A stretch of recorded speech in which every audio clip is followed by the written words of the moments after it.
Saat dunia terlelap, langit Gaza berpendar merah.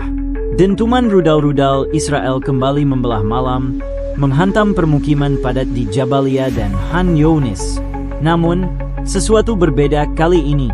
Di balik puing-puing dan jerit tangis, lahir gelombang baru perlawanan. Generasi pejuang yang tak hanya marah, tapi juga terlatih dan terorganisir.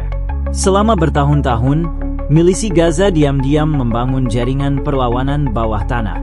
Mereka menggali terowongan panjang melintasi kota, melatih pejuang muda, menyempurnakan teknologi drone dan roket, serta membentuk unit siber yang aktif memantau pergerakan IDF. Dan kini, semua itu mulai digerakkan.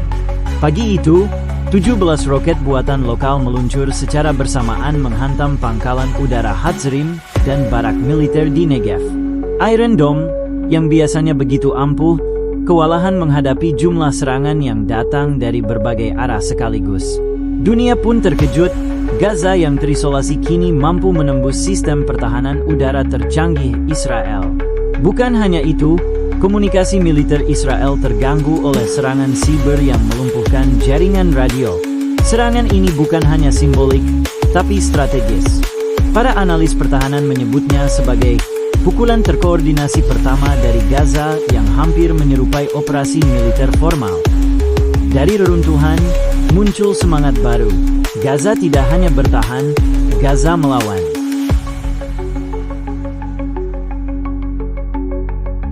Tak lama setelah serangan udara pertama, kelompok milisi dari Gaza melancarkan operasi darat kecil-kecilan melalui jalur terowongan. Target mereka adalah stasiun pengamatan Israel di sisi utara, yang dikenal sebagai Menara Salju, pusat pemantauan aktivitas Gaza selama 2 dekade terakhir. Dengan perencanaan matang, tim kecil yang hanya terdiri dari 6 orang menyelinap lewat terowongan malam hari dan berhasil meledakkan fasilitas itu tanpa korban sipil. Kamera pengawas di menara menunjukkan ledakan besar menghancurkan seluruh sisi barat bangunan, disusul sinyal pengawasan yang mendadak terputus. Kejutan tak berhenti di sana. Beberapa menit kemudian, siaran televisi Israel diretas. Sebuah pesan ditayangkan. Kami tidak akan mati diam. Gaza melawan. Seluruh Israel geger. Pasukan dikerahkan ke wilayah utara, namun milisi Gaza sudah kembali ke bawah tanah, tak terdeteksi. Kemenangan kecil ini jadi pukulan psikologis besar bagi Israel. Untuk pertama kalinya, mereka kehilangan pengawasan atas Gaza secara penuh. Dan lebih dari itu, rakyat Gaza mulai percaya bahwa harapan bukanlah utopia. Ia sedang diperjuangkan dengan darah dan taktik.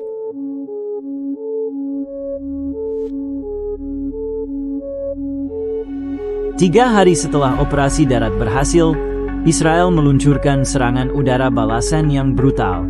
Serangan itu membumi hanguskan lebih dari 70 bangunan dalam satu malam, termasuk rumah sakit dan sekolah. Tapi Gaza tidak tinggal diam. Radar militer Israel mendeteksi sinyal elektronik aneh. Puluhan drone tak dikenal bergerak dari selatan Gaza menuju pangkalan militer. Drone-drone itu tak seperti sebelumnya. Mereka bukan hanya pembawa bom kecil, tapi juga alat pengganggu sinyal komunikasi. Saat mereka melintas, sistem GPS Israel mendadak lumpuh. Komunikasi radio antar divisi pun terputus. Dalam kekacauan ini, 2 drone berhasil menjatuhkan bahan peledak ke gudang senjata IDF di barat Be'er Sheva. Ledakan besar terlihat hingga perbatasan Mesir. Keberhasilan serangan ini tak hanya menghancurkan amunisi, tetapi juga memecah konsentrasi militer Israel. Ini bukan lagi perang frontal.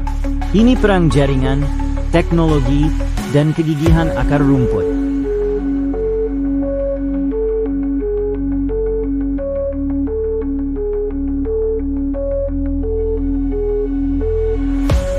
Kekacauan melanda parlemen Israel. Serangan mendadak Gaza, yang sebelumnya hanya dianggap sebagai gangguan kecil, kini berubah menjadi ancaman nyata. Lebih dari 40 tentara dilaporkan tewas, dan 12 kendaraan militer hancur dalam 2 minggu terakhir. Masyarakat Israel mulai mempertanyakan efektivitas Iron Dome dan kebijakan pemerintah yang dianggap meremehkan kekuatan perlawanan Gaza. Sementara itu di Gaza, Pusat Komando Perlawanan memindahkan koordinasi ke bawah tanah. Dengan sistem komunikasi darurat berbasis kabel dan sinyal rendah, unit-unit kecil terus bergerak lincah. Mereka tidak lagi menunggu serangan, tapi aktif memancing IDF ke perangkap jebakan yang telah disiapkan dengan cermat di kawasan utara dan timur jalur Gaza. Retakan muncul dalam kabinet Netanyahu. Beberapa anggota menyarankan gencatan senjata diam-diam, namun kelompok garis keras menolak.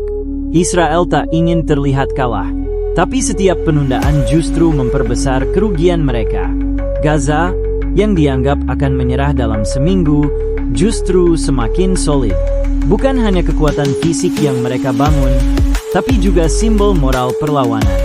Bendera Palestina berkibar di reruntuhan sekolah, dan suara azan masih menggema di sela-sela bom. Gaza mengirim pesan, "Kami terluka, tapi belum mati."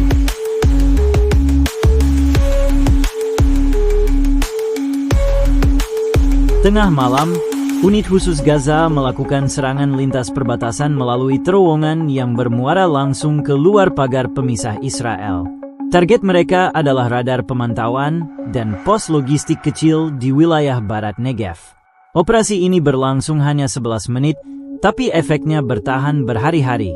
Dengan senjata ringan dan alat komunikasi internal, mereka menghancurkan 2 kendaraan logistik, merusak sistem radar, dan membawa kembali data-data sensitif dari pos tersebut. Meskipun 2 pejuang gugur, misi dianggap sukses besar. Media Israel tak berani memberitakan serangan ini secara detail karena khawatir menciptakan kepanikan. Pejuang Gaza tidak mengincar jumlah korban, mereka mengincar simbol dan infrastruktur. Mereka ingin menunjukkan bahwa bahkan di tengah keterbatasan, mereka mampu menembus jantung pertahanan Israel. Operasi seperti ini kemudian dikenal dengan nama sandi, Bayang-Bayang Negev. Keberanian ini menyebar seperti api ke seluruh Gaza. Rakyat tidak lagi pasrah. Mereka mulai menyuplai para pejuang secara sukarela, makanan, air, baterai, bahkan peta-peta lokal.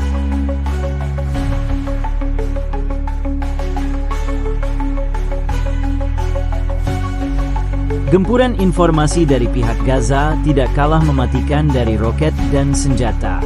Dalam waktu singkat, unit siber Gaza berhasil menyusup ke sistem pengawasan sipil dan militer Israel. Mereka mulai menyebarkan rekaman audio rahasia dan pesan-pesan bocor dari tentara IDF yang frustrasi karena kurangnya logistik dan arahan.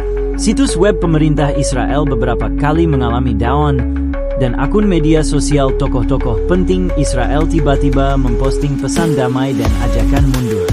Masyarakat dunia yang awalnya menganggap Gaza sebagai pihak tertindas kini mulai melihatnya sebagai kekuatan perlawanan yang cerdas dan terstruktur. Kampanye digital ini menjadi kekuatan besar.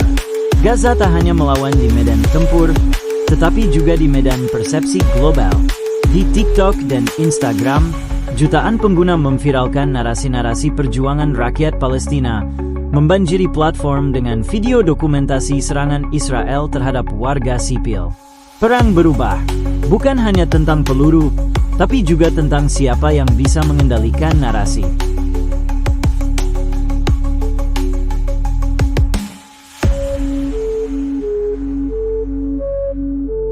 Sanksi dan blokade membuat Gaza kehabisan pasokan amunisi dari luar. Tapi rakyat Gaza tidak menyerah. Tukang las, montir, dan insinyur lokal mulai membangun senjata dari barang bekas. Peluncur roket dari pipa air, drone dari mainan anak-anak, bahan peledak dari pupuk dan logam sisa bangunan. Lini produksi senjata rakyat ini dilakukan diam-diam di bawah tanah dan di gudang-gudang tersembunyi. Hasilnya, dalam waktu 2 minggu, Gaza berhasil meluncurkan 60 roket tambahan dan menciptakan 2 unit drone pengintai. Ini bukan lagi perang konvensional. Ini adalah revolusi rakyat. Setiap warga punya peran, anak-anak sebagai pengintai, remaja sebagai kurir logistik, dan orang tua sebagai teknisi darurat. Semangat ini membuat perlawanan tak bisa dipadamkan hanya dengan senjata berat. Israel mulai menyadari bahwa setiap bom yang dijatuhkan hanya membuat Gaza semakin menyatu, bukan hancur. Dan itu menakutkan.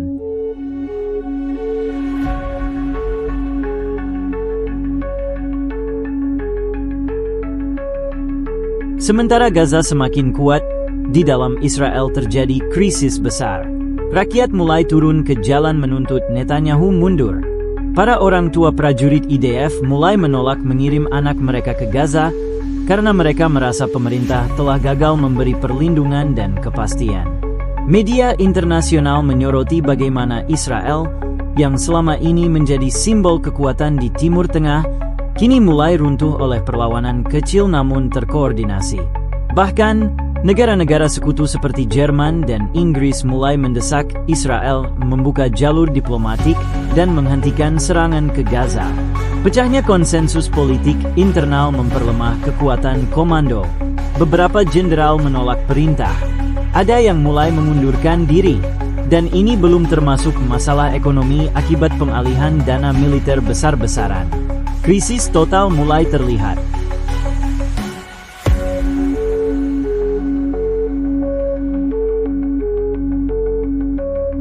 Di akhir bulan, gencatan senjata diumumkan. Tapi Gaza tidak menyerah, Gaza memaksa. Israel menerima perjanjian damai sementara karena kehabisan logistik dan tekanan internal. Namun, bagi Gaza, ini bukan kemenangan politik. Ini kemenangan martabat. Meski kota mereka hancur, anak-anak mereka yatim, dan listrik hanya menyala 2 jam sehari, mereka berhasil membuat Israel mundur. Dunia menyaksikan rakyat tanpa tank, tanpa jet tempur, mampu berdiri tegak dan mengatakan, kami tidak tunduk. Gaza bukan lagi korban. Gaza adalah simbol keteguhan, tekad, dan harga diri.